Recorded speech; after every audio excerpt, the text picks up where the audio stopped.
नमस्कार, आदाब, राम राम। नव वर्ष की शुभकामनाएं आपको और आपके पूरे परिवार को। नया साल है और हम गांव कनेक्शन से हाजिर हैं आपके सामने अपना एक खास नया साप्ताहिक शो लेकर, गांव बुलेटिन। खबरें तो वैसे बहुत लोग दिखाते हैं, पर गांव कनेक्शन में हम वो खबरें दिखाते हैं, वो मुद्दे उठाते हैं जिनका सरोकार है हमारे देश की 2/3 जनसंख्या से, जो कि ग्रामीण भारत में रहती है। पर बहुत कारणों से ग्रामीण भारत की आवाज जो है वो मेन स्ट्रीम मीडिया तक नहीं पहुंच पाती है। हमारा साप्ताहिक वीकेंड शो गांव बुलेटिन हमारी एक छोटी सी कोशिश है ग्रामीण भारत की आवाज, ग्रामीण भारत के मुद्दे आप तक सीधा पहुंचाने के लिए। गांव बुलेटिन में हम हर हफ्ते आपको अपने बीते हुए हफ्ते की मुख्य खबरें जो ग्रामीण भारत की हैं उससे रूबरू कराएंगे और कोशिश करेंगे कि आप सबका बना रहे गांव कनेक्शन। और अगर दिन भर की दौड़ धूप में और हफ्ते भर की भागदौड़ में आप हमारी कुछ स्टोरीज देख नहीं पाए हैं, कुछ स्टोरीज पढ़ नहीं पाए हैं, तो चलिए कोई चिंता की बात नहीं है, क्योंकि गांव बुलेटिन में एक कैप्सूल के जरिए आप हमारी सारी बीते हुए हफ्ते की मुख्य खबरें देख सकते हैं, उनके बारे में जानकारी प्राप्त कर सकते हैं। तो चलिए इस साल के पहले हफ्ते की गांव कनेक्शन की ग्रामीण भारत की कुछ मुख्य खबरों पर और मुख्य स्टोरीज पर नजर डालते हैं। क्योंकि नया साल है और ये हमारा पहला शो है, तो शो की पहली खबर भी जो है कुछ एक पॉजिटिव और एक कुछ अच्छी खबर होनी चाहिए। तो आप तो जानते ही हैं कि ऑर्गेनिक फार्मिंग जो है वो अब काफ़ी प्रचलित हो गई है, काफ़ी किसान जो है उसको अपना रहे हैं। देश में काफ़ी ऐसे गांव हैं जिन्होंने ऑर्गेनिक फार्मिंग शुरू कर दी है।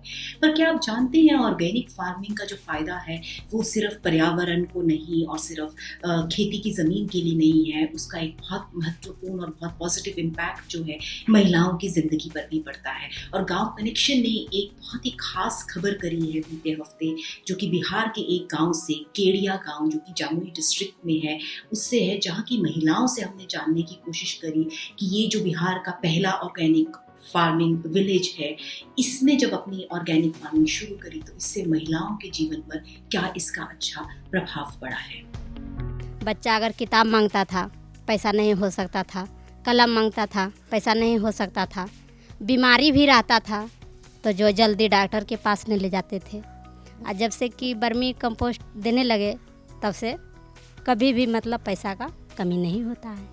और धन्यवाद देते हैं यहाँ की महिलाओं को, जो कि बहुत अच्छे तरह से यहाँ पे अपने खेतों को, अपने बच्चों को, अपने पर्यावरण को, अपने अनाज को शुद्ध उगा के अपने बच्चों तक पहुँचा रही है।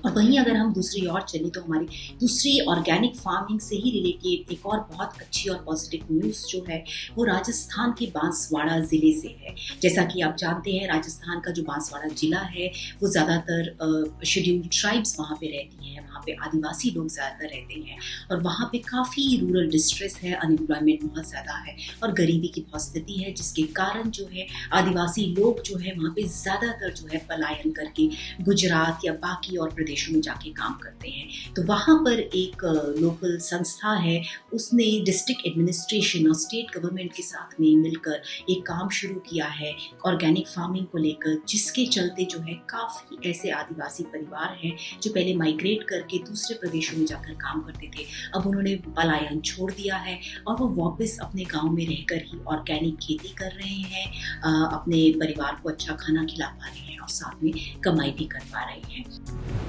और वहीं पे हम तीसरी खबर पे अगर नज़र डालें तो चलते हैं सेंट्रल भारत में, बस्तर की बात करते हैं।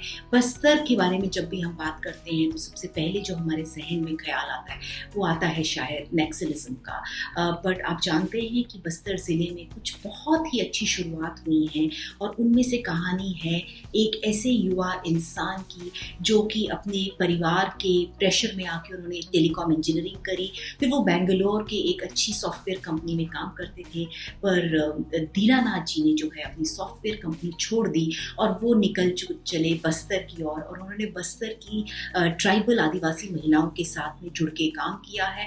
उनके साथ मिलके एक FPO फार्मर प्रोड्यूसर ऑर्गेनाइजेशन है भूमगढ़ी जो शुरू करी है और इस FPO के थ्रू जो है वहाँ की ट्राइबल महिलाओं के जो अलग अलग तरह के पदार्थ हैं उनको जो है वो देश भर में बेच रहे हैं।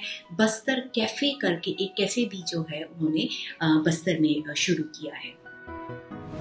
आप लोग जानते होंगे कि वर्ल्ड हेल्थ ऑर्गेनाइजेशन के साथ मिलके गांव कनेक्शन ने एक नई सीरीज शुरू करी है, मेरी प्यारी जिंदगी। इस सीरीज के अंतर्गत जो है हम शराब के दुष्परिणामों के बारे में जानकारी जो है लोगों तक पहुंचाते हैं अलग अलग तरह के माध्यमों से, चाहे वो ऑडियो स्टोरीज हो, वीडियो स्टोरीज हो या कोई मास कम्युनिकेशन के अलग अलग तरह के जरिए हो। तो गए हफ्ते हमने एक बहुत ही अच्छी स्टोरी करी है, एक बहुत ही प्रेरणादायक स्टोरी करी है एक ऐसे इंसान की, यश की, जो कि अल्कोहलिक थे और जो अल्कोहल में पूरा डूबे रहते थे सुबह से लेकर रात तक, और किस तरह से उनका जो असर था उनके काम पे, उनके परिवार पे पड़ा, पर किस तरह से उन्होंने अल्कोहल को बिल्कुल छोड़ दिया है और अब वो कितनी स्वस्थ जिंदगी बिता रहे हैं। वो एक कोच हैं और वो काफ़ी अपने अलग अलग तरह की कहानियाँ, उनकी स्टोरी, उनकी जो आर्टिकल्स हैं